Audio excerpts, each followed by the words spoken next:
Welcome back to the channel. I'm your host, EJ Parker, here at Vintage Classic Solutions.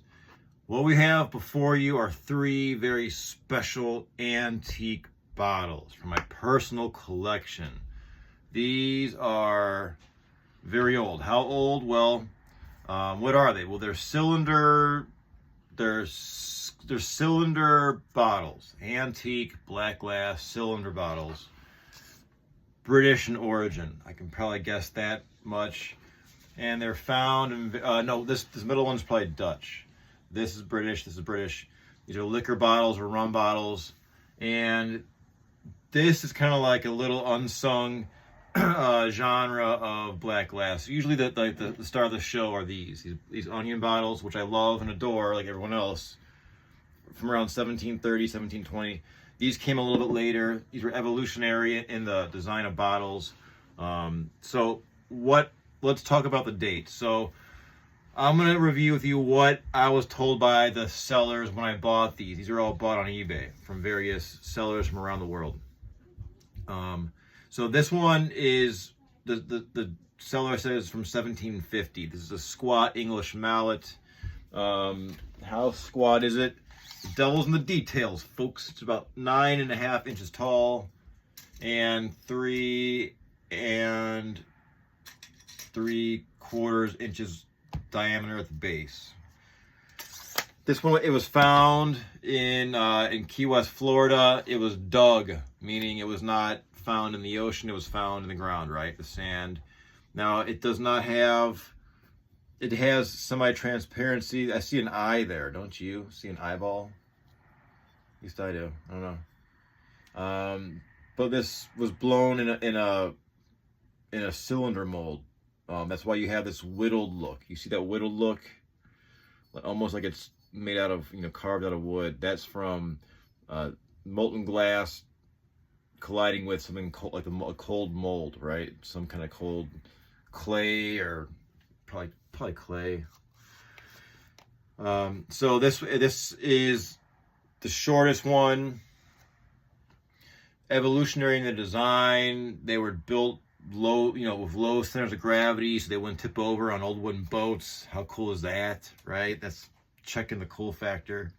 But this one's nice from a subjective point of view because it's got some light can get through it. You can see it's got an amber yellow.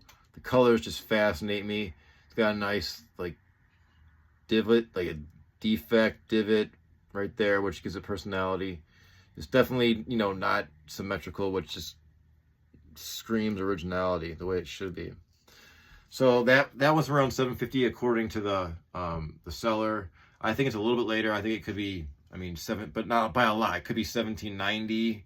And then we'll jump to the next one. This next one I bought from Europe, a Dutch dealer. This was found in a mud bank in Guyana, which is the southern country in the southern tip of South America, like Pirates of the Caribbean. The seller said this is probably from around 1780, 1790, and it could be even earlier. This has an open pontil. This one's got a sand pontil, meaning this is smooth. You can see there it's smooth. It's been sanded with the process. This is open. This is sharp. You could cut yourself there on that. This is a gorgeous bottle. This is just so awesome. There's something in there, like some kind of message in a bottle. I can't get it out. I don't know what it says. It's mysterious. This was found again in a mud bank, so it shows that it's all matte. You can see it's just the light doesn't really get through it. It's awesome. It's even been repaired at the top, but you can't even tell. There's a little chip that was been repaired. You can't even tell where. It looks like it's just frozen in time, molten glass, all that personality.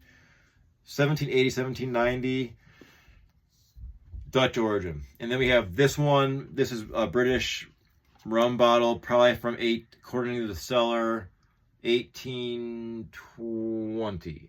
And I agree with that one. This one, I used in a couple YouTube shorts that got a lot of views and positive response. This is sand pontil. It's got, you can see where it sat. This one was found in Key West, Florida, in the ocean, I believe. So you can see where it sat in the sea, One side is really scratched. I can't really, this lighting's not the best, but you can kind of see where it was lying on the ocean floor for God knows how long. So the devil's in the details, the rim, you know, the lip of these. You can compare. This one's this one just got, this one, it's hard to say favorite out of my collection of black glass bottles, but this one just got so much personality. This one was the most expensive. I think I paid like around $230 or maybe a little more. It came from, you know, the Netherlands. It's worth it though. I mean, this bottle, it's just one of a kind. Just original, just like you and me, right? So now what do I think about the age assessment? It's all subjective because you're not going to find a catalog that's going to give you the date, right? The exact date. So it's fun. It's fun to research these, and you may change your mind as you research bottles, and that's okay, right? It's research. It's fun. I think this is the oldest. So I think this would be the oldest. I think this could be 1740s. I mean, it could be 1750s, 1760s, just based upon, I don't see mold marks. It's the sand, the open pontil is sharp. It's a little bit earlier. The lip is so crude. I love it. So I think it's gonna be like mid 1700s. This next one I think could be 1780s, 1790s.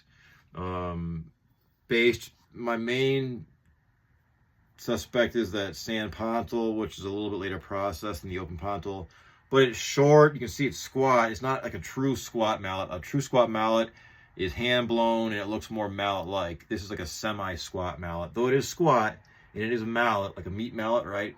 You can whack your mole. And then you see how it evolved into more of a cylinder, right? For easier transport. This is so, and this would be, I think 1820s, right? A good assessment of age by the original seller. So my guess would be 1750, and you can agree or not. Leave a comment. I'm curious to know who other collectors think. So 1750, give or take, 1780, 90, give or take, and 1820, give or take, 10 years. And then again, people love these things. The onion bottle, this is probably 1720.